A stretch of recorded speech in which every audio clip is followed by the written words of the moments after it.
Hey there, welcome to today's video. Today we are diving into a problem that many of us face when trying to assess lip movement for activities like chewing.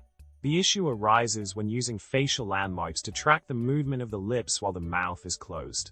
The last landmark of the mouth seems to be causing a bit of trouble, hindering our analysis of lip movement.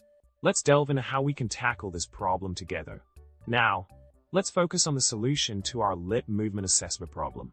By utilizing the code snippet pre-codelib equals shape61:68 code, we can effectively extract the lip landmarks and work with them.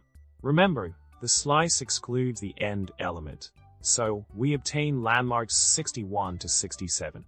This step is crucial in ensuring we have the correct set of landmarks to analyze the lip movement. Building upon the initial solution, we can enhance our approach by adjusting the slice to encompass all 8 points for the lip shape. By using the code pre-codelib equals shape61:69 code and including the additional association checks, we validate that we have the complete set of landmarks necessary for accurate lip movement analysis. This ensures that we are not missing any key data points that could affect our assessment. In summary, we've successfully navigated through the challenges of assessing lip movement through facial landmarks.